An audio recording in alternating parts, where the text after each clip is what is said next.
Jy weet, daar was 'n man gewees, sy naam was George Müller. Hy was 'n man wat van Duitsland afgekom het toe hy 'n jong tienerseun was en per geleentheid in die tronk beland het as gevolg van diefstal en leuns wat hy vertel het en verskeie gelde wat hy verduisel het van sy pa se kant af en ook toe hy per geleentheid in 'n hotelkamer gebly het sonder om te betaal daarvoor op die ouderdom van 14 jaar vir 'n hele maand lank in die tronk beland. Maar laterweg het die Here met hom 'n pad gestap en hom gered en hom geroep as 'n sendeling om te gaan woon in Londen en van daar af het hy per geleentheid gereis na die suidelike dele van Engeland en daar het hy beland en hy het later bekend geraak vir die kinderhuise wat hy gestig het in Bristol in Engeland in die vroeë 19de eeu. En ek wil vanaand net so ietsie daarvan vir u vertel en daarna gaan ek vir u 'n paar oomblikke gee van stil gebed voor ons kom by vanaand se diens. Want het is tog belangrik om ons harte stil te maak as gemeente vanaand saam om te hoor wat die Here graag vir elkeen van ons wil sê. Nou George Müller het die predikant geword van 2 gemeentes, die bekende Bethesda Kapel en ook Ebenezer, en hy was die predikant van bykans 800 lidmate gewees vir wie hy moes gepreek het elke Sondag vir 2 dienste. Maar hy het bekommerd geraak oor die kindertjies wat in die strate rondgedwaal het in Bristol as gevolg van die oorlog en van verskeie siektes wat plaasgevind het in daardie tyd en mense wat kinder- en ouerloos geword het. En toe die Here op sy hart gelê om die kinderhuise te begin waarvoor hy bekend geword het in Bristol en wêreldwyd en bekend geword as die apostel van geloof wat ons van lees. Hy het later van tyd 5 groot kinderhuise gebou wat vir 2090 kinders slaapplek voorsien het en so nagenoeg 120 voltydse werkers in die binnekant van die huise wat ook daar gebly het en hy het vir elke kind 3 borde kos per dag voorsien in die geloof en 3 stelle klere per jaar en 2 paar skoene per jaar voorsien. Die onderwys het hulle voorsien, veral die kindertjies en die sonnaskoolonderwyser ook gegee, maar oor 'n periode van tyd het hy betrokke geraak by sending en uit daar die 2 gemeentes en ook daar die kinderhuise waarby hy betrokke was, het hulle vir 32 sendelinge onderhou in die sendingveld, waarvan Hudson Taylor die bekendste was wat in China gewerk het, wat u ook aan u bekend is. Hy het 500.000 van die Nuwe Testamentjies van die Bybels gedruk en verkoop en meer as 1 miljoen traktaatjies geskryf wat uitgestuur is reg oor die wêreld wat mense gelees het rondom gebed of sake van geloof of hoe om God se wil vir jou lewe te ontdek. En oor 'n periode van tyd 120 sondagskole literatuur voorsien in Europa, maar ook in Engeland en Wales en Skotland en verskeie ander dele van die wêreld. Hy was 'n baie bekende man en 'n besige man gewees. En toe op 'n dag het God op sy hart gelê om dit wat die Here vir hom besig is om te wys en te leer in die geloofslewe deur net op God te vertrou om te voorsien vir die kos van die kindertjies elke dag neer te skryf en wat bekend geraak het in die Narratives of the Lord's Dealings with George Müller.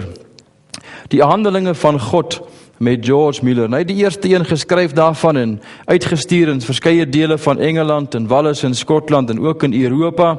En terwyl hy besig was met die tweede een daarvan, het die eerste ene heel toevallig beland in die hand van 'n jong man met die naam van James McQuilkin. Nou James McQuilkin was 'n Ierse jong man wat in die noordelike dele gebly het in 'n klein dorpie met die naam van Kells, nie ver van Ballymena af in Argyll in die noordelike dele van Ierland nie. Toe hy daardie verhaal lees van wat God besig is om te doen vir George Müller, toe sê hy vir homself, maar as God dit kan doen vir George Müller, deur net deur middel van gebed en geloof op God te vertrou, dan kan God dit vir my ook doen en vir my gemeente en vir my land in die noordelike dele van Ierland. En hy het 'n paar van sy vriende bymekaar gemaak, hulle was 4 in totaal gewees, en besluit om elke Vrydag aand bymekaar te kom om saam te bid, dat die Here vir hulle 2 dinge sal doen. Eerstens vir hulle self, en dan vir hulle gemeente, en dan vir die gemeenskap en vir die land van Noord-Ierland. En dit is dat God vir hulle sal vervul met die volheid van sy Heilige Gees. En dat die Here Jesus deur die werking van sy Heilige Gees die volle toegang sal kry deur elkeen van hulle as individue se lewe. En dat die Here dan sal werk in die huisgesinne, maar in besonder dan in die gemeente, en dat God sy Gees sal uitgiet oor die land van Noord van Ierland, en dat die Here sal werk in groot krag. Maar na 'n paar weke van gebed het James McQuilkin en sy 3 vriende, wat mense gesien hoe stap hulle elke Vrydag aand al die pad daar by die ou klein skoolsaaltjie toe in die koue van die winter, met elkeen met 'n paar stukkies skool in sy hand wat bekend was as die peat fire, net om so 'n huttetjie te kry in die kamer waar hulle gebid het te middel van die winter en die ijskoue wat daar was in die noordelike dele van Ierland, wat eintlik maar ysig koud is as die wind daar waai. Toe sê hulle vir die liewe Here, maar dit is swaar om so by mekaar te kom, om elke Vrydag aan te kom bid hier vir die 2 dinge tot laat in die nag. Wil u nie vir ons 'n paar mense saamstuur om saam met ons te kom bid nie? Maar as u vir ons mense gee om te kon bid, dan moet u vir ons mense gee wat gered is en wat die Here Jesus ken en wat hom ontmoet het. En oor 'n periode van tyd het die Here elke Vrydag aand 1 persoon bygestuur. Aan die einde van die jaar was hulle nagenoeg 50 mense wat saam gebid het vir herlewing, vir die land Ierland, maar ook vir die gemeentes en vir die gemeenskappe in die noordelike dele van Ierland. Veral die huisgesinne, maar ook in besonder vir hulle self, dat God vir hulle as kinders van die Here iets nuuts sal kom doen ook in hulle eie harte. Daardie bewustelike teenwoordigheid waarna hulle so verlang, wat hulle van gelees het, wat God vir George Mueller gedoen het in Bristol in Engeland. En na 'n periode van tyd te hoor 'n gemeente daar in Agoghill in die noordelike dele van wat besig is om te gebeur, hoe God besig is om herlewing te gee as dit waar in die harte van jong mense wat saamkom te bid elke Vrydag aand.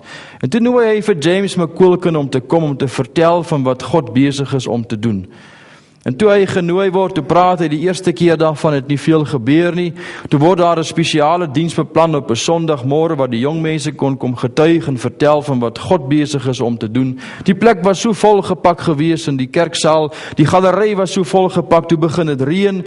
Mense staan aan die buitekant by die kerk saamgedrom om te kom luister.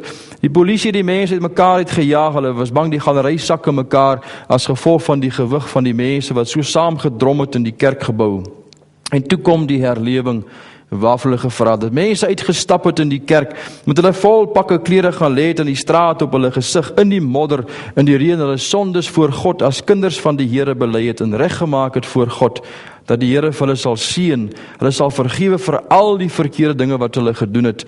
Dit was die begin gewees van die 1858 herlewing in Ulster in die noordelike dele van Noord-Ierland. Maar die geboorteplek was in Kells Ballymena, 'n klein skoolkamertjie in die hart van James McQuilkin en 'n paar van sy vriende, as gevolg van dit wat God gedoen het deur middel van George Mueller in Bristol in die begin van die 19de eeu. En ek wil vanaand vir u uitnooi om in 'n paar oomblikke van stil gebed saam met my te bid. Want u weet, ons het so verlange vanaand dat die Here vir ons iets in Suid-Afrika sal kom doen. En dat die Here vir ons sal kom seën met herlewing en 'n landsreën wat ons land weer sal aanraak en sal verander. Dat kerke tog weer volgepak sal word. Maar weet jy, met al ons metodes en tegnieke en al ons instrumente en televisiekanale en satelliete en geweldig baie geld wat beskikbaar is dit asof daar geen impak is op die gemeentes in die breë en die gemeenskappe van Suid-Afrika nie. En ek wil vanaand vir u sê, ek wonder, miskien weet ek hoekom, as ek dit so vir u stel. Want u sien, God kan vanaand 'n woord spreek en hy kan ons land verander. Maar hy doen dit nie. Hoekom nie? God kan 'n woord spreek vanaand en hy kan vir u en vir my verander, maar hy doen dit nie. En daar moet tog 'n rede wees. En kom ek sê vir u. U sien, ons land bestaan uit 9 provinsies uit. En ons bestaan uit 36 streke by beraming in Suid-Afrika. En nagenoeg 700 groter dorpe of stede. En elke dorp bestaan uit gemeentes uit. Daar is meer as 34.000 kerke in Suid-Afrika. Maar weet jy wat? Elkeen van daardie kerke, waarvan u gemeente een is vanaand, bestaan uit families uit.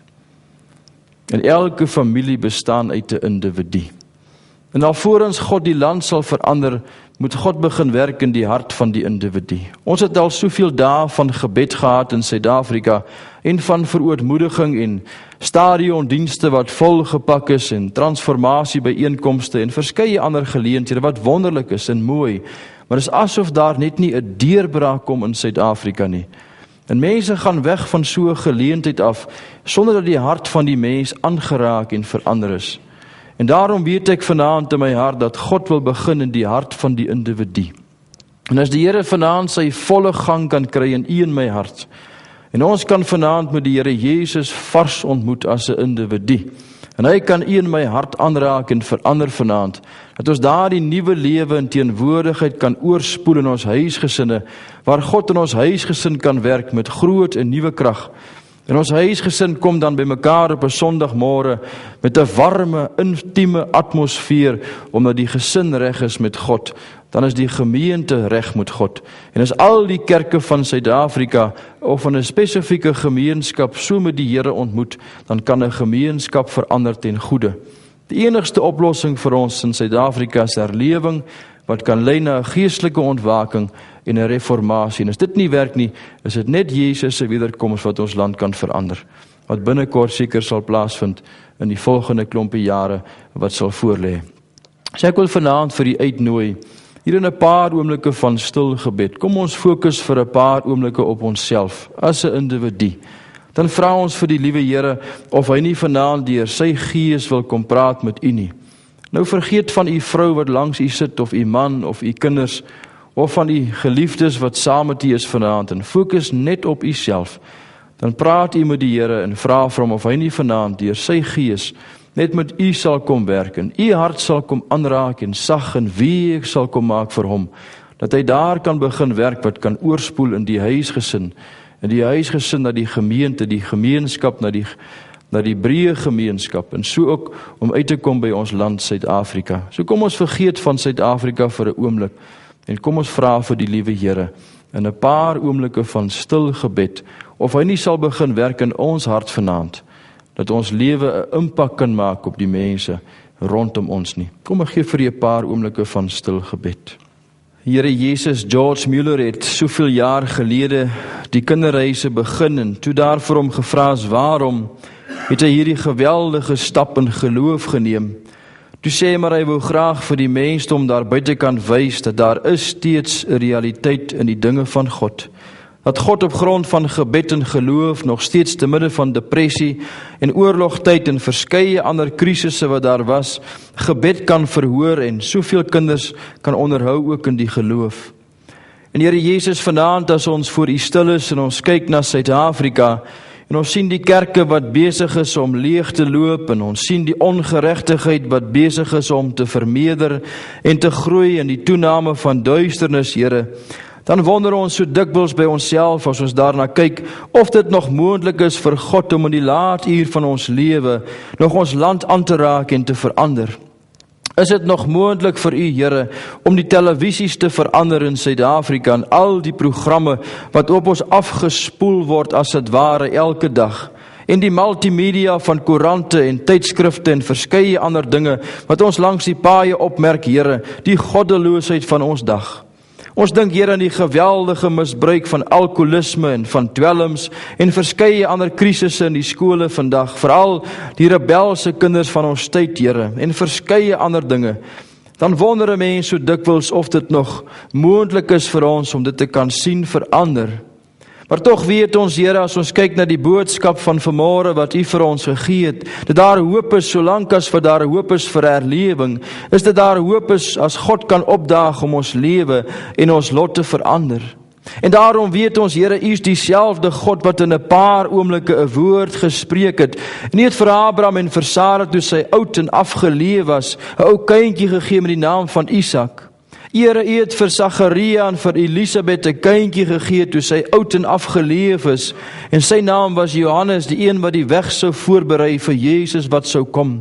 Of vir Maria, Here, wat nog nooit by 'n man geslaap het nie, swanger gemaak uit die Heilige Gees om die kindjie Jesus in die lewe te bring, wat Immanuel sou word, God met ons.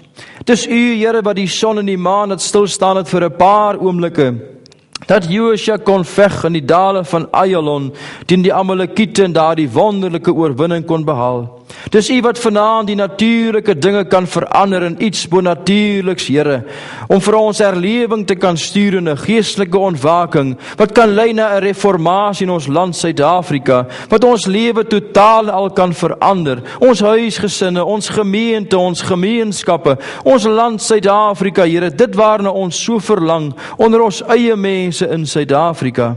Daarom weet ons, U is die God wat die onmoontlike kan doen.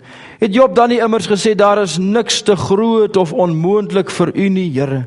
En daarom wil ons vanaand 'n ou sirkeltjie kom trek rondom elkeen van ons. En as individu het ons gebid vanaand en vir U gevra, Here, dat U met ons sal begin praat vanaand. Dat U met ons sal begin werk vanaand. Dat U tog in die diepte van ons hart 'n nuwe ontmoeting met U sal bewerkstellig. Wat ons lewe en ons harte sal verander, Here. Wat 'n impak sal maak op ons huisgesinne, ons gemeente, ons gemeenskap, ons land Suid-Afrika. En daarom weet ons, Here, as U vanaand kom, net soos daar in die Ou Testament en die Nuwe Testament, en 'n woord kom spreek wat ons lewe en ons lot kan verander, dan kan daar weer herlewing kom in ons land Suid-Afrika. En daarom wil ons bid vanaand en vir U vra, Here, wil U tog nie vanaand in die groot en wondergenade afkyk vanuit die hemel, en in 'n paar oomblikke net U gedagtes oor ons laat gaan ten goeie, en 'n ou vuurtjie aan die brand kom steek in ons midde nie, Here. Net dat ons vir die wêreld kan wys dat God leef en daar is steeds 'n realiteit in die dinge van God. Om ons mense te bemoedig, Here, en hoop te gee, maar ook veral die kerke 'n program te gee as het ware, dat die antwoord lê by 'n terugkeer na God toe, en 'n soeke van God in 'n reg, in 'n heilige lewenswandel, en nie in programme wat kerke moet aanbied nie. Dat Jesus weer op die troon kan sit van elkeen van ons harte vanaand en van ons lewe, en weer kan wees die hoof van ons huisgesinne, en ook kan wees die hoof van ons gemeentes in Suid-Afrika, waar sy gees en sy krag so sigbaar teenwoordig kan wees. Here, hoor dan die versigtiging van elkeen wat vanaand gebid het. U ken tog immers hulle harte, Here. U ken die vrae in die gemoed en die worstelinge wat elkeen ervaar vanaand. Of wonder in die gemoed, wat gaan die dag van môre vir ons oplewer?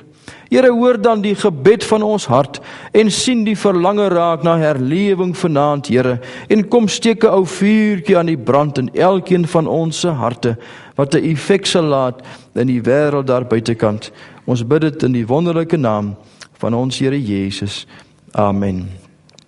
Ek het vanmôre vir u gesê, ek wil met u gesels oor moontlike struikelblokke wat dan herlewing kan verhoed, maar u weet, terwyl ek vanoggend besig was om met u te gesels, het die Here onrustigheid in my hart gewerk en vir my gevra, ek moet tog vanaand met u gesels oor ietsie anders wat in my hart begin leef het, wat ek graag vanaand met u sal deel.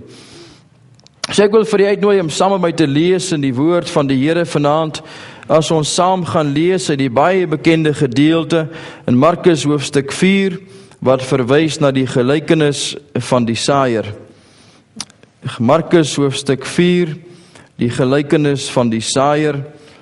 In die eerste paar verse praat die Here Jesus oor, hy vertel wat gebeur met die saaier wat uitgegaan het, en toe verstaan sy disippels nie regtig nie, en toe verduidelik hy vir hulle wat beteken die gelykenis dan vanaf vers 14. So kom ons lees saam vanaf vers 14, terwille van ons tyd saam, tot aan die einde van vers 20.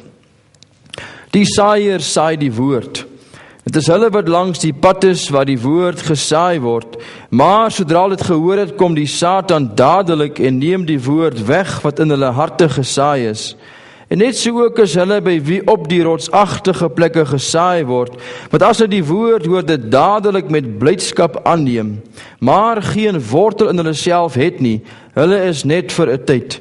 En later is daar verdrukking of vervolging kom terwille van die woord, struikel hulle dadelik.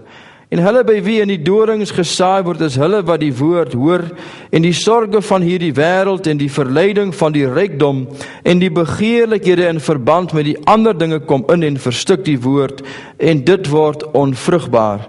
Dis hulle by wie in die goeie grond gesaai is, hulle wat die woord hoor en aanneem en vrugte dra, 31, 61 en 100voudig. Kom ons lees net tot daar uit die kosbare woord van die Here vanaand. Jy weet, so 'n klompie jaar gelede was ek besig om te kuier vir my skoonouers op hulle plaas, daar naby Vaalfontein tussen Marble Hall en Groblersdal in die Oos-Transvaal. En ek kan onthou die Saterdagmôre was ek besig om tyd te spandeer saam met God in my binnekamer, deur stilte tyd te hou, en ek het 'n wonderlike tyd gehad, as dit ware in die teenwoordigheid van die Here, en ek kon ervaar en beleef dat God met my gepraat het, en vir my iets gedeel het in die binnekant van my hart, wat hy graag vir my wou gesê het, wat ek moet verander in my lewe. En ek kan so goed onthou, ek het uitgestap uit daardie ou pinkkamer van my skoonma op die plaas, en ek het so vleit in die gang afgeloop, en daar by die kombuis gekom, en daar het my ou vroukie gestaan, saam met my skoonma en my skoonpappie, en koffietjie gedrink, en hulle self geniet deur bietjie saam te kuier. En toe Dorothea, my vrou, vir my gevra om iets te doen. En ek kan onthou, een van die dinge wat sy my gevra het om te gaan doen, was om die kar te gaan was aan die buitekant op die Saterdagmôre daar langs die huis, en sommer te help om van die hondjies ook te was en van die vuilgoed weg te gooi daar by die vuilnisdromme. En toe sy vir my daar die opdrag gee, as dit ware, het ek my solidly vervies vir my vrou. Want ek kom dan so pas uit God se teenwoordigheid, was 'n wonderlike tyd saam met die Here, en ek voel so half opgewonde, asof ek so sweef oor die aarde, en hier kom my ou vroukie, en sy verwag vir my om die kar te gaan was op 'n Saterdagmôre, die vuilgoed te gaan weggooi, en betrokke te wees om die honde te was, terwyl ek so opgewonde is oor wat God vir my gesê het. Maar ek het toe maar dit gaan doen wat sy vir my gevra het, en ek het so geloop en moan en gemurmureer en gebrom daar weggestap, en toe ek nou klaar is aan die einde van die dag, het ek 'n lang een gaan stap daar by die grondpad af. En daar het een vraag in my gemoed opgekom, waaroor ek graag vanaand so 'n bietjie met u wil gesels. Waarom is dit so, dat wanneer ons in God se teenwoordigheid is, of so dikwels 'n wonderlike tyd gehad het saam met die Here, in die lees van sy woord en gebed, of selfs 'n wonderlike erediens gehad het op 'n Sondagmôre, waar ons gevoel het dat God skielik naby gekom het, en deur sy Gees met my gepraat het, en ek weet God het vanmôre met my gepraat. Dat ek uitstap uit daardie kerkgebou, of uit my binnekamer, en presies die teenoorgestelde gaan doen, as wat God vir my gesê het, of dat hy van my gevra het, die oggend in my binnekamer. So dikwels as ons in God se teenwoordigheid kom, en ons stap daar uit, dan gaan doen ons presies wat hy vir ons gesê het, om nie te gaan doen nie. En ons verloor daar die sagtheid en daar die tere teenwoordigheid van God se Gees en van sy stem. Waarom is dit so? Dat dit so dikwels met elkeen van ons gebeur, in ons verhouding, en ons geestelike wandel met God. En ek het daar tussen die ou lemoenboorde rondgestap, en hierdie vraag in my gemoed gehad, en geworstel, want ek het gevoel in my hart, dat ek God bedroef, die Heilige Gees in hom seer gemaak, want ek het in opstand gekom, en maar gemurmureer, en ek het gemoun as het waar teenoor my vrou, maar ook teenoor die Here, want ek was dan so wonderlik saam met hom gewees vanmôre, en skielik gaan doen ek presies die teenoorgestelde, en daardie sagtheid, en daardie tere teenwoordigheid, en daardie gebrokenheid, is asof dit net weg is. En toe ek so lank gestap en geworstel het met die Here, het hy vir my gesê, gaan terug na die ou pinkkamer toe, en gaan lees verder in die woord van die Here, waar jy vanmôre opgehou lees het. En toe ek daar by die bed gaan sit, en ek kniel, en ek maak die deurtjie toe, en ek maak die Bybel oop, toe begin ek lees in Markus hoofstuk 4. En toe praat die Here met my, en hy sê vir my presies wat het gebeur met my die liewer die oggend, en waarom dit nodig is, so dikwels vir ons, om te kyk na die gelykenis van die saaier. En jy weet, ons kan kyk na die gelykenis van die saaier vanaand vanuit 3 oogpunte, maar ek wil graag net na een daarna vanaand verwys, om dit van toepassing te maak op die les wat God vir my geleer het, en miskien vir u so 'n bietjie help, op die pad vorentoe, in u verhouding met die Here Jesus. Jy sien die woordjie grond hier in Markus hoofstuk 4, verwys spesifiek eintlik na die hart van die mens. En as 'n mens die hart van die mens gaan bestudeer in die Bybel, dan sal 'n mens vind daar is baie dinge wat verwys na die hart van die mens, wat die woord van God moet ontvang en deel moet maak van 'n mens se lewe.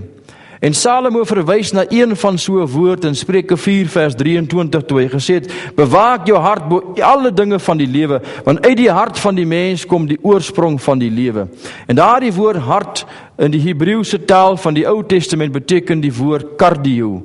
Dis waar die woord kardioloog vandaan kom vandag. As daar 'n probleem met die hart is, of daar's miskien 'n fladderingkie, of van die kleppies is 'n bietjie verstop, of daar's miskien 'n geweldige probleem met 'n hartaanval, en jy moet 'n hartoperasie kry, dan gaan sien jy 'n kardioloog vandag in Pretoria, of in enige ander deel van Suid-Afrika. En daardie woord kardioloog word afgelei van die Hebreëse woord of cardio, waar Salomo vir ons sê, bewaak en beskerm die hart van die mens. Jou hart, want uit die hart van die mens kom die oorsprong van die lewe. Dit wat jy in jou hart gaan insit, met ander woorde sê, is wat jy gaan uitbring uit jou hart uit. En as jy daardie woordjie bestudeer, sal jy sien verwys na die sentrale senuweestelsel, die siel van die mens, die gees van die mens, jou hele menswees, jou persoonlikheid, jou hele senuweestelsel en alles wat jy is in jou hart gesentreer. En daarom sê jy moet jou hart beskerm, jy moet waghou soos 'n soldaat daaroor sê, voor enigiets anders van jou geestelike lewe, want uit die hart van jou mens sê, as jou mens wees, kom die oorsprong van jou lewe. En Salomo was 'n baie wyse man en 'n slim man gewees. Jy sien daardie gedeelte verwys in die tweede plek, nie net na die cardio of die hart van die mens nie, maar verwys na die hart van die mens as 'n voorraadkamer. Want Salomo het 3 stede gebou in sy lewe, wat net bekend was as voorraadstede. Een daarvan se naam was Megiddo gewees, in die vlaktes van Armageddon, waar die laaste slag gaan plaasvind, waar die Bybel van praat. Bietjie noord was Gesor en Hasor gewees, wat nog vandag bestaan, maar nie meer baie sigbaar is daarvan nie. Maar in Megiddo is daar die stad nog in baie van die opsigte net so, en daar's 'n pragtige model, wat vir ons wys hoe daardie stad gelyk het in die tyd van Salomo, en verskeie van die ander konings wat daar gebly het. Agab was ook een daarvan wat die Bybel van praat. Maar in Megiddo is daar 'n graansilo wat gebruik is, en al die boere van die omliggende gebiede het gekom, en na die oestyd al die graan gebring. Dis daar in die graansilo geberg, en hy is volgepak tot in die bokant, en in tye van droogte, en in tye van oorlog, is daar die silo oopgemaak, en is daar graan uitgehaal, om vir mense te gee, om brood van te bak, om te kan eet, en 'n lewe van te kan maak. In tye van oorlog het die mure toegemaak van Megiddo, en mense kon in die binnekant gebly het by Megiddo, en hulle kon gevoed geraak het uit die waterfonteine wat daar was, maar in besonder uit die graansilo. So wat die mense in daardie graansilo geberg het, of dit nou mielies was, of koring, of graan, dit maak nie saak nie. Dis wat daar uitgekom het. Dit was 'n voorraadstad gewees, Megiddo, met 'n voorraadkamer en 'n graansilo, wat Salomo gebou het in tye van droogte en tye van oorlog. En nou skryf hy in Spreuke 4 vers 23 en sê, die hart van die mens is 'n voorraadkamer. Want jou liggaam as dit ware is 'n voorraadstad, maar in die hart van jou mens, dit wat jy is, jy's 'n voorraadkamer, sê hy. Daar in die binnekant van jou hart gaan jy dinge bære. As jy jou hart vol gaan maak van negatiewe dinge, gaan jy 'n negatiewe persoon word. As jy voortdurend oorsensitief is en dinge probeer raak sien wat mense van jou sou dink of sê, raak 'n mens selfgesentreerd en 'n negatiewe kritiese persoon. As jou gedagtes in jou hart vol maak van sensuele dinge en kaal vrouens en kaal mans, raak jy later 'n probleem wat 'n man het met 'n probleem met wellness en pornografie. So alles wat jy in jou hart gaan insit, is wat jy gaan uithaal, sê Salomo. En daarom moet jy jou hart beskerm bo alle dinge van jou lewe, want daaruit kom die oorsprong van jou lewe. En hy beskou die hart van die mens as 'n voorraadkamer. En ek wil vanaand met u so 'n bietjie daaroor gesels, om vir u te wys dat as 'n mens kyk na Markus hoofstuk 4 en daardie gedeelte, dan praat die Bybel eintlik net van 2 tipes harte wat verskeie uitvloeisels het. Dis 'n hart, of dis 'n stukkie grond wat voorbereid is om die saad van die lewe te ontvang, of dis 'n hart wat totaal al onvoorbereid is om hierdie saad van die lewe te ontvang. Maar ek wil hê jy moet in die eerste plek sien vanaand die verwagting wat is in die hart van die saaier. Daar's 'n geweldige verwagting in die hart van die saaier. Vroeger jare as jy gaan besoek aflê by Nasaret en by Kana, en van daardie plekkies, dan sal jy sien van daardie terrasse wat nog daar is, en van die wingerde wat daar was, en van die graanvelde, en verskeie van die plekke waar die koring geoes is daar sekere terrasse in Israel, wat nog vandag sigbaar is om vir u te wys, presies die beeld van Markus hoofstuk 4. Maar daardie saaier het miskien opgestaan na die reentjie wat geval het op een of ander mooi wonderlike dag, en die grond is sag gemaak met die reën. Hy het vroeg in die môre opgestaan, en daar in die hart van die saaier was 'n baie groot verwagting gewees, om in te stap in daardie veld van hom wat voorbereid is om die saad te gaan saai, dat daardie saad kan val in grond wat of voorbereid is of in onvoorbereide grond, maar in besonder in grond wat voorbereid is. En daardie saad kan val in die grond, kan begin om te ontkiem, te kan groei, groot gemaak kan word, en daar 'n oes kan kom in 'n paar maande se tyd, en daardie oes vir hom brood kan gee op die tafel, geld in sy geldsak kan gee, sy skuld by die bank kan betaal, en vir hom 'n nuwe 4x4 kan gaan koop, en miskien 'n vakansie is daar by die see, of 'n wonderlike vakansie kan beplan. So ek wil hê jy moet vanaand sien, in die eerste plek, daar was 'n geweldige verwagting gewees in die hart van die saaier, toe hy sy hand in sy saadsak gesteek het en uitgehaal met 'n handvol saad en gestrooi het oor die grond met 'n verlange in sy hart en 'n verwagting dat iets sal gebeur met die saad van die lewe wat gesaai sal word. Dat daar nog iewers 'n oes sal kom en geld vir hom ingebring sal word, wat vir hom 'n ryk man kan maak. So daar was 'n geweldige verwagting gewees in die hart van die saaier. Maar nou hier in Markus hoofstuk 4 lees ons 'n wonderlike ding. Die Here Jesus sê eintlik die saaier wat die saad saai, is God self wat die saad van die lewe gesaai het. En dan as ons later dit persoonlik van toepassing maak, praat hy van u en van my, wat die saad van die lewe moet gaan saai, en die saad praat van die woord van God. Maar kom ons begin by God vanaand. Die verwagting wat in die hart van God was, as het ware, in die hart van die God die Vader, wat in die hemel gewoon het, jare gelede, en nog steeds daar woon, en elke dag vir die res van ons lewe, ook in die toekoms. Toe hy sy hand so in sy sak gesteek het en die saad en die brood van die lewe uitgehaal het en sy naam was Jesus gewees en as het ware uitgestrooi het na die aarde toe, dat die saad van die lewe kan val op die aardbol in 'n hart wat ontvanklik sal wees en voorbereid sal wees om die saad van die lewe te aanvaar en deel te maak van sy lewe. En tog van daardie saad val sondag na sondag en ook in die begin toe Jesus gekom het in harte wat ontvanklik was vir hom en sommige wat nie was nie. En toe Jesus gestap het langs die see van Galilea en al 38 sy gelykenisse vir ons geleer het en verskeie ander dinge vir ons gewys het in die woord van God. En elke slag as hy gepraat het met mense, selfs vanaand se ou gedeeltetjie verwys daarna dat Jesus as het ware sy hand insteek in die saadsak om vir u en vir my 'n boodskap te gee vanaand om iets te kan leer. Die verwagting wat in Jesus se hart is. Dink maar aan die verwagting wat in die dominee se hart is, of die pastoor of die predikant, wat elke sondagmôre en sondag aand op die televisie praat of die radio, of hier in kerkgeboue reg oor Suid-Afrika, wat daar die hand in sy saadsak steek, om so uit te haal as het ware die waarhede van die woord van God saai as het ware oor die gemeente. En tog val die saad van die lewe, al die wat gesaai word, net in een van twee harte, een wat onvoorbereid is, of een wat voorbereid gaan wees vanaand. Maar die verwagting dat God vir ons iets sal kom doen, die verwagting dat Jesus verwag, dat daar vrug sal kom op sy woord en sy lewe, die verwagting dat as die Gees van God met ons praat in die binnekant van ons hart, en hier in die hand saam met ons begin stap elke dag as die trooster van ons lewe, en daar 'n reaksie sal kom van ons kant af as die Gees van God met ons praat.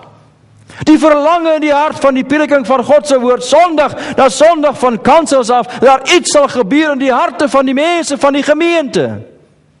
Of ons nou 'n traktaatjie sien langs die pad, of 'n teksvers teen die muur vasgeplak, of miskien 'n radioprogram hoor, of 'n televisieprogram sien, dit maak nie saak wat dit is nie, maar daar is 'n verlange in die hart van God as die saad van die lewe gesaai word. Sondag na sondag na sondag in Suid-Afrika. En tog sê Jesus, daardie saad val altyd net op 'n hart wat voorbereid is of onvoorbereid. Hoe lyk 'n onvoorbereide hart? Dis 'n hart wat hard is. Hier in die eerste paar verse het ons gelees die gedeelte waar die Here Jesus sê, maar die saad wat gesaai word val op grond en dadelik kom daar die roofvoëls van die hemel. Die Satan sê hy kom dadelik om daar die saad te kom oppik wat in jou hart gesaai is. So 'n hart wat onhard is, wat onvoorbereid is om die saad van die lewe te ontvang, wat kliphard is en koud is soos 'n stuk grond wat nog omgeploeg moet word. En baie van die boere gooi die saad met hulle stroopers uit, oralste miskien of hulle masjinerie daar op die grond in die Wes-Transvaal en die Vrystaat, of soos daar die man in Nasaret, en sommige van daardie saadjies val langs die kante op klipharde grond. Dit praat van 'n hart wat kliphard is vanaand. En die boodskap kan gepreek word, sondag na sondag, met 'n verlange vanuit die hart van God en 'n verwagting, dat miskien hierdie keer gaan my kind hoor, gaan hy verstaan, sy geestelike oë gaan oopgemaak word, en die saad van die lewe gaan in sy hart posvat, en sy hart verander, en sy lewe kom nuut maak. Of miskien praat God vanaand met 'n kind van God as het ware, sondag na sondag, oor een of ander aspek van sy lewe. Wat sê my kind, jy moet sondag aand by die kerk wees, maar jy verhard jou hart, want dit pas nie vir jou nie. Of God sê vir jou, my huis moet 'n huis van gebed genoem word. En hy praat met jou oor die binnekamerlewe. Hy praat met jou oor huisgodsdienst, maar jy wil dit nie gaan toepas nie, want jou hart is hard en koud. Of hy praat met jou oor die sonde van jou hart. Maar hy val op 'n harde grond, dan kom die Satan dadelik, sê die Bybel, om die saad te kom oppik en weg te vat van jou af. Ek wil vanaand vir jou ding sê, die oomblik as die boodskap van Jesus gepreek word, van die kansel af, en of as jy 'n teksvers raak lees, miskien langs die pad, op 'n groot kennisgewingbord, of 'n traktaatjie raak lees, of miskien een of ander iets sien, op 'n televisieprogram of 'n radioprogram, wat verwys na iets van die Bybel toe, dan sal die duiwel onmiddellik kom, om dit te kom steel van jou af. Maar hy kry dit maklik reg, as ons harte hard en koud geword het. Is dit nie waar nie? Jy sien, die duiwel val vir 'n mens aan op verskeie maniere. Hy is 'n roofvoël van die hemel. In Genesis hoofstuk 15 het Abraham dit ondervind. Toe daar die verbond met God gesluit het, en net voor hy die verbond gesluit het, staan daar geskryf, het hy daar die stukke vleis gevat en gekap in stukke, en die tortelduifie daar neergesit en verskeie ander dele. En toe het hy gewag op die vuur van God om daar die offer te verteer, en toe kom bevestig die verbond wat God met Abraham gemaak het. Toe staan daar geskryf, toe kom die roofvoëls van die hemel, om te kom wegsteel wat Abraham vir God wou offer. En hy moes hulle wegjaag, tot hy later moeg geraak het. Die duiwel sal vir u en vir my aanval. En u kan maar gaan kyk, wanneer val hy vir ons die meeste aan. Hy val vir jou aan as dit met jou goed gaan. Daar kom tye in 'n mens se geestelike lewe, of daar kom tye in jou huweliksverhouding, daar kom tye in jou wandel met God, of jou mense rondom jy kan voel, maar kan dit nie beter gaan met jou nie. Dit lyk asof dit skielik altyd goed gaan. Dis 'n wonderlike ervaring om te weet, daar is niks tussen jou en jou vriende en familie verkeerd op die oomblik nie. Net die volgende week, is daar 'n geweldige probleem, en daar is spanning tussen mekaar, en depressie en verskeie ander probleme. So as jy nie waaksaam gaan wees, die eerste manier om daar die koue hart te beskerm nie, want die roofvoël van die hemel sal kom om te kom wegsteel van u en van my af nie, gaan jy dit reg kry. Hy val vir jou aan as dit met jou goed gaan. Hy val vir jou aan as dit met jou sleg gaan in die tweede plek. Want hy wil vir jou doodmaak, hy is 'n mensemoordenaar. Juis as jy siek is in die derde plek. Hy val die huwelike aan, veral van kinders van die Here. Daar stye in 'n mens se huwelik wat 'n mens voel, 'n mens is so gelukkig getroud. Dis asof 'n mens voortdurend op witbrood is en kan net nie beter gaan in die huwelik nie. Na die pragtige ou dingetjie met wie jy getroud is, wat so al my draai elke dag en vir jy so gelukkig maak, net die volgende week kan jy nie verstaan wat het verkeerd geloop het, en is asof julle mekaar net wil doodslaan, van mekaar wil skei en selfs mekaar sommer net wil aanrand. Dit gebeur sommer oornag met mekaar. Is dit nie waar nie? En 'n mens moet waaksaam wees. Om jou hart te beskerm, moet jy waaksaam wees. Dit vind ons in vers 15 en vers 16. Die eerste probleem om hierdie koue hart, die vyand van 'n koue hart, is die duiwel. Want hy wil alles van jou kom wegsteel.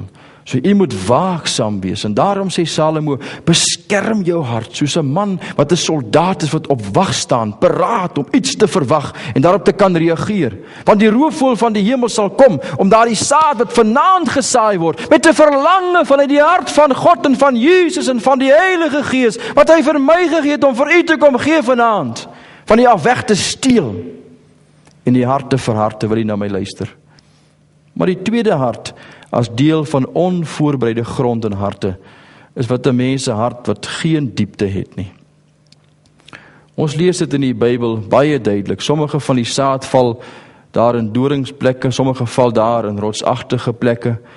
En hy sê dis net vir 'n tyd, want hy skiet geen wortel nie. Ons het dit saam gelees vanaand. So hy praat van 'n hart wat geen diepte het nie. Wat skielik so opgewonde raak oor 'n boodskap. Daarom gaan ons weg van 'n groot stadiondiens, of miskien van 'n geweldige konferensie, so opgewonde en bly oor wat God vir ons gesê het.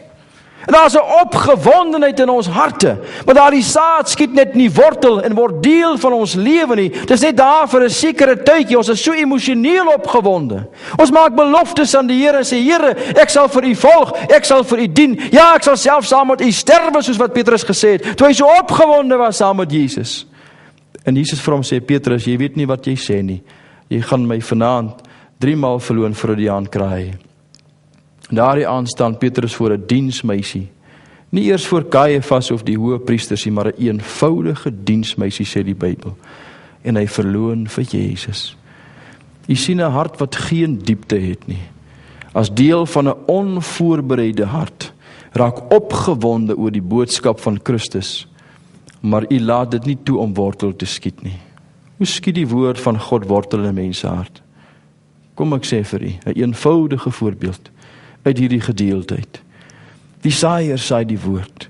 U hoor dit vanaand en u is so opgewonde, dat Jesus my sê, my kind, maar jy is die saaier. Jy moet die saad van die lewe gaan saai in die gemeenskap van Rietfontein. Here, u het met my gepraat vanaand, ek is so opgewonde. Ek weet dit is God wat met my gepraat het. Maar ek stap by daardie uit vanaand, maar dit maak geen impak in die binnekant van my hart nie, want daardie woord het net nie wortel geskiet nie. Hoekom nie? Want ek het hom nie toegelaat nie, om wortel te skiet in my hart nie. Jy sien, as jy vir jouself die volgende vraag afvra, sê, Here, wanneer moet ek die saad gaan saai? Dan gaan hy vir u sê, my kind, môre. Hy sê, Here, hoe moet ek die saad gaan saai? Hy sê, ek wil hê, jy moet 'n traktaatjie saam met jou vat. Hy sê, Here, waar moet ek die saad gaan saai? Hy sê, gee vir die swart man by die garage waar jy petrol ingooi. Dan weet jy presies wat jy moet doen. En wanneer jy dit moet doen. En waar jy dit moet doen. En die vrug daarvan het niks met jou te doen nie. Al wat belangrik is, jy het gereageer. Daardie woord het wortel geskiet in die binnekant van jou hart. Het is nie maar net emosioneel nie, maar het het deel geword van jou lewe.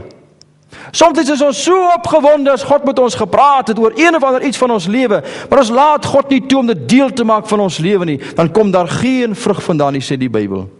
Het val net langs die pad, 'n rotsagtige plek. Dit hou vir 'n tydjie lank en gaan dit weg, want dit dra geen vrug nie, want daar's nie diepte nie, dit het nie wortel geskiet nie.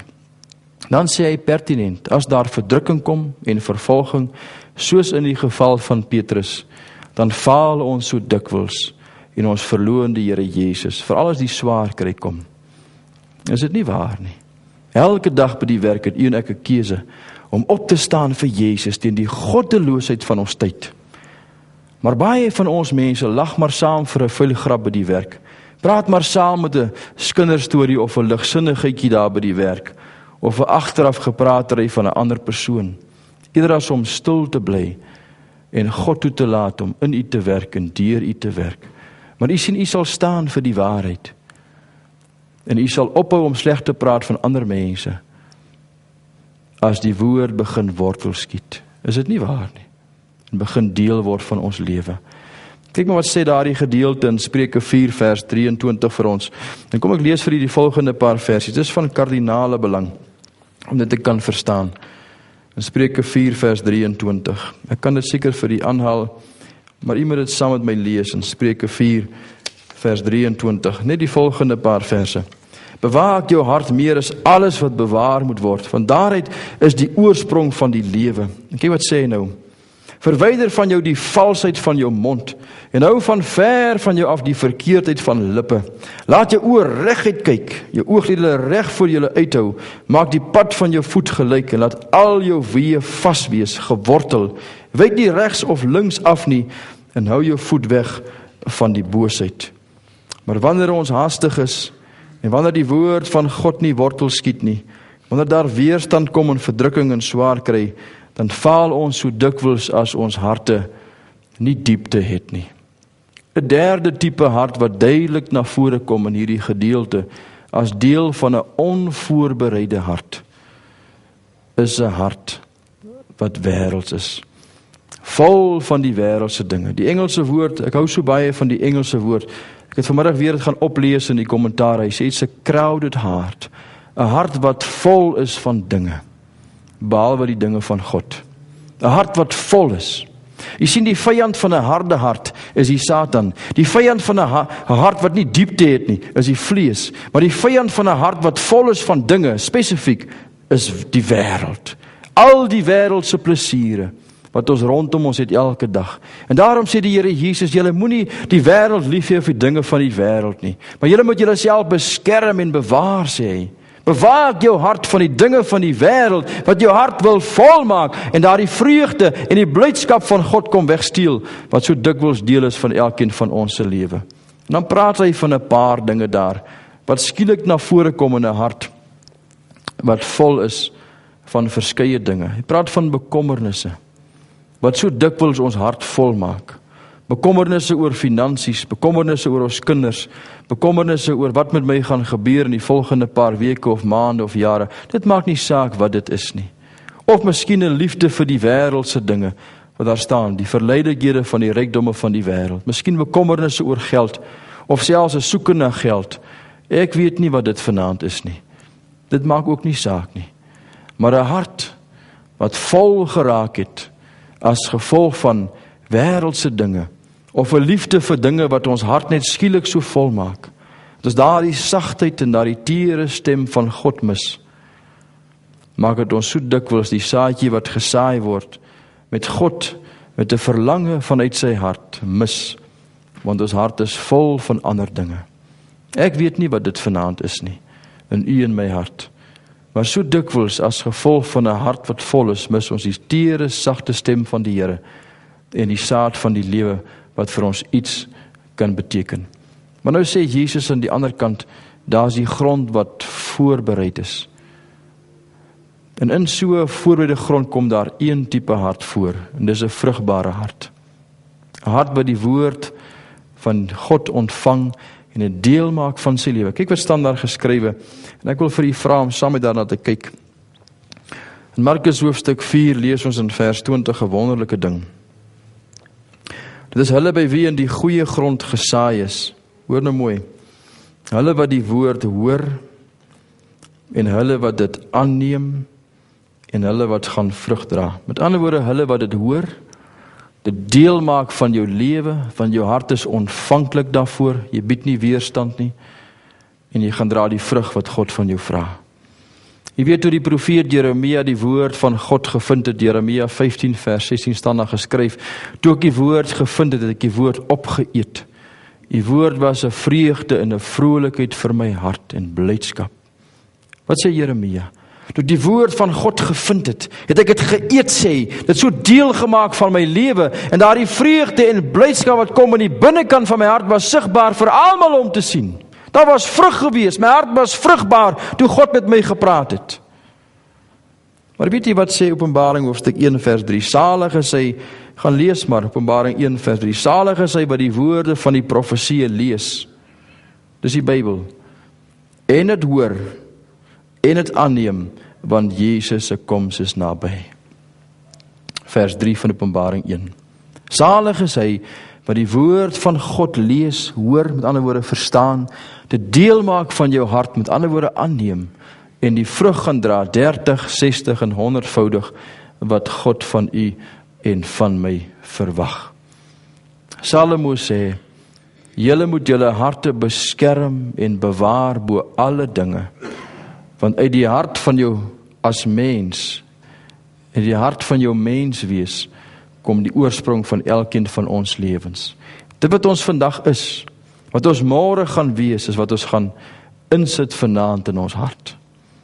As ons goeie goed gaan insit, die woord van God, gaan die woord van God vir ons verander, om môre te gaan vrug dra, in 'n wêreld daar buitekant.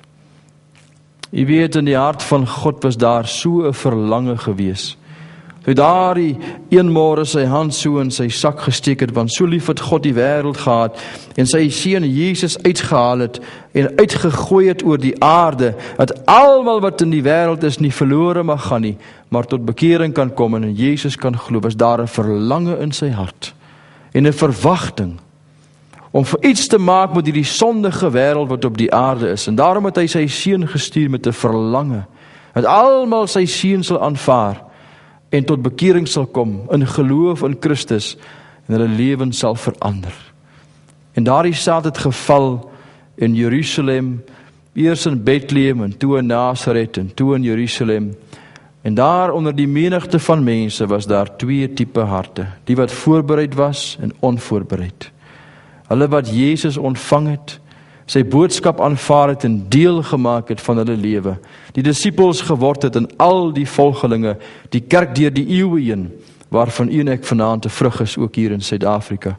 En dan was daar die ander gewees, die Fariseërs en die Sadduseërs, die Herodiane en verskeie ander volgelinge van ander mense wat daar was, wat hulle harte verhard het, en Jezus weggestoot het en gesê, ek soek hom nie. Die boodskap wat hy preek is nie vir my nie.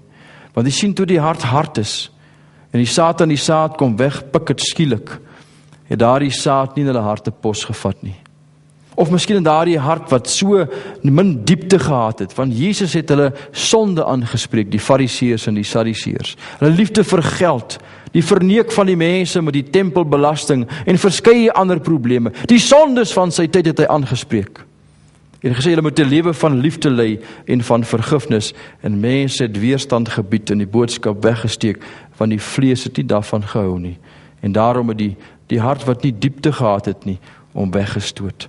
Andere was weer so vasgevang in bekommernisse en verskeie ander probleme, en 'n liefde vir die wêreldse dinge. Gaan lees maar, soos Maria Magdalena, maar gelukkig het sy tot bekering gekom en van al haar probleme ontslaag geraak as 'n prostituut van haar tyd, wat daar in Magdala gebly het langs die westelike dele van Galilea. Maar toe Jesus gekom het hy gestap, en elke slag as hy daai saad so gesaai het langs Galilea en Jerusalem, het daai saad geval presies op een van daardie twee harte. En Sondag na Sondag na Sondag, diens na diens, traktaatjie na traktaatjie, sondagskoolklas na sondagskoolklas, as die saad van die lewe wat Jesus vir elkeen van ons beskikbaar het, uitgehaal word en gestrooi word oor die gemeente vanaand met 'n verlange in die hart van God, in die hart van sy seun Jesus wat vir u en vir my gesterf het, en vir die Heilige Gees wat langs ons kom staan het en langs ons kom bly het en in ons harte kom woon het as die trooster, en die verlange wat vanaand in God se hart is en in my hart is as die prediker, dat die saad van die lewe sal gesaai word in 'n hart wat ontvanklik is. Maar weet jy wat? Dit val vanaand ook maar op een van twee kante. En ek kan dit sien in van u gesigte. Sommige van u is ontvanklik daarvoor. En sommige van u gaan die boodskap vat en 'n deel maak van julle lewe. Maar sommige van u, ek kan dit sien, sy hart is nie ontvanklik nie. Dis of hard. En u gaan uitstap by die deur, gaan vir u niks beteken nie. En sommige harte vanaand het nie diepte nie. Want daar is die vyand van 'n hart wat nie diepte het nie, is die vlees. Hy het geen begeerte om vanaand geestelik te word nie. Hy geniet sy sonde en die vleeslike dinge wat hy sy hart vol van kan maak. En sommige harte vanaand is vol bekommernisse en ander probleme, wat sal maak dat die woord nie posvat in u en my hart vanaand nie. U sien toe daardie traktaatjie wat George Muller geskryf het, uitgestuur is oor Engeland en Wales en Skotland, wat ons vanaand oor gepraat het aan die begin van vanaand se diens. En daardie traktaatjie beland in die hand van James McQuilkin. Was nie nodig gewees om 'n Bybelteks in te hê nie.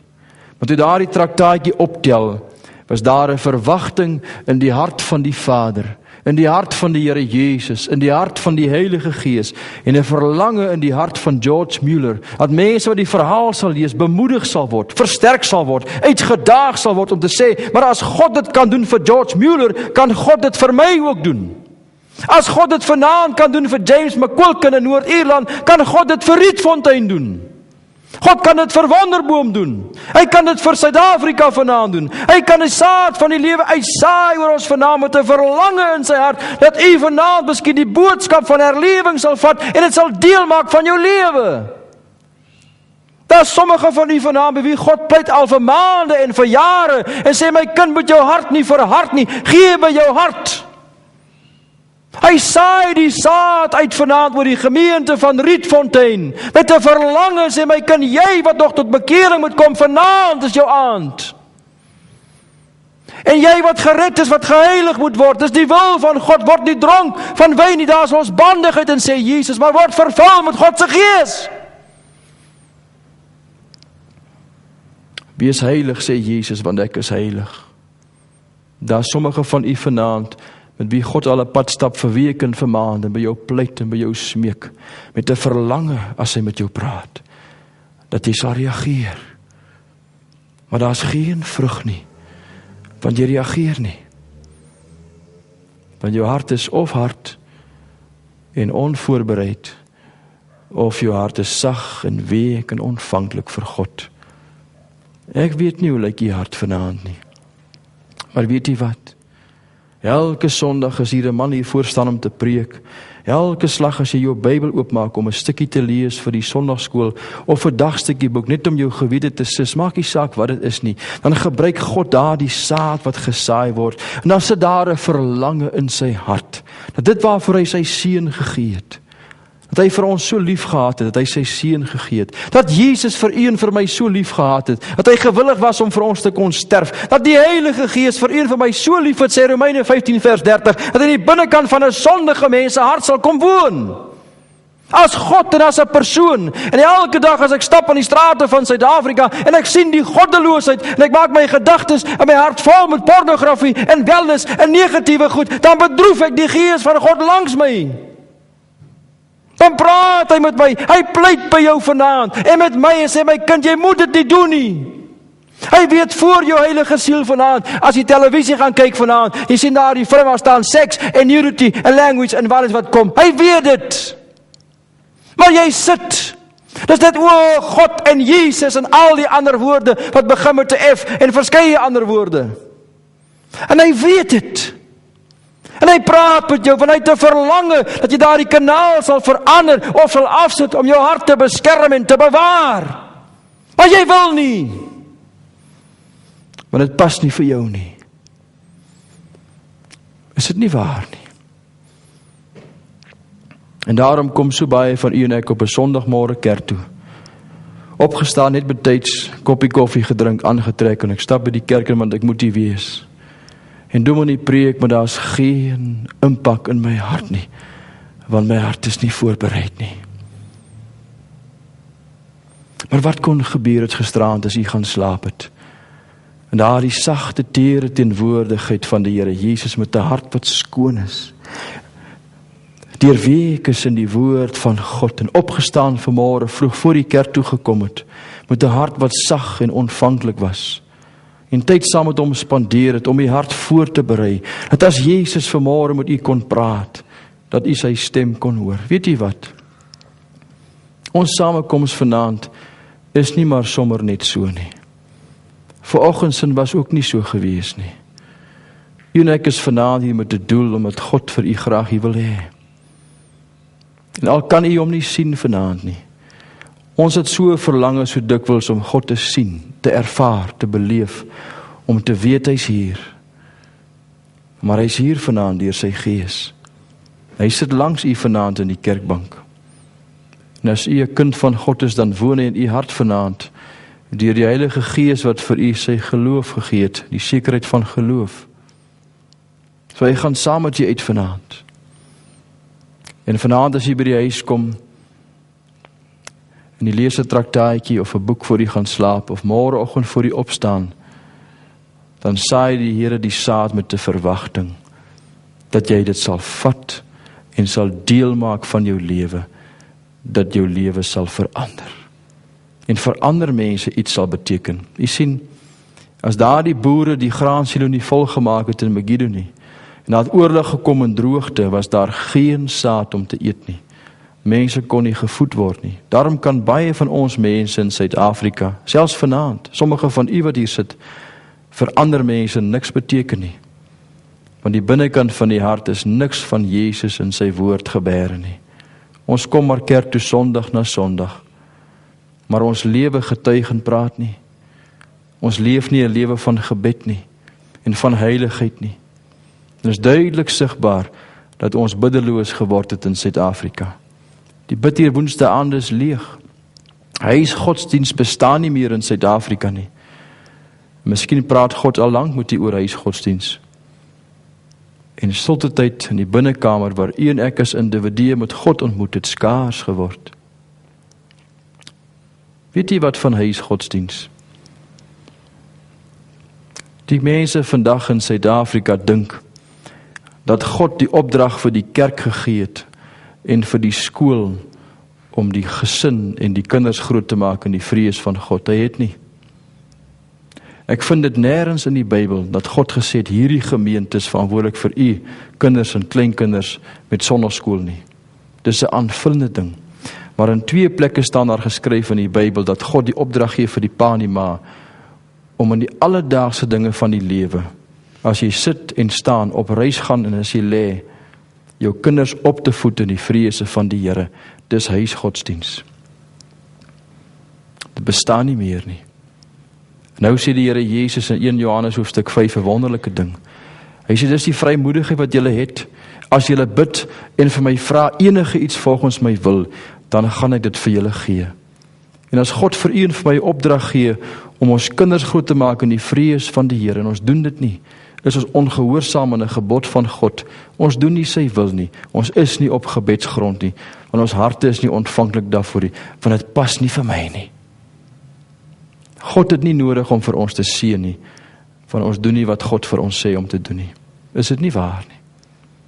Sommige van u wat dit reeds nie doen by die huise nie, kom ek sê vir u wat gaan gebeur. U kinders wat dalk vanaand hier is, gaan groot raak, en hy gaan die huis verlaat, en hy gaan studeer, en hy gaan sy eie weg gaan, en hy gaan trou, en die kans dat hy sy kinders gaan grootmaak in die vrese van God is minder as 50%. En as sy kindertjies groot raak, dat hulle gaan kerk toe kom en sonnaskool toe, as hy afvallig begin leef, is 0.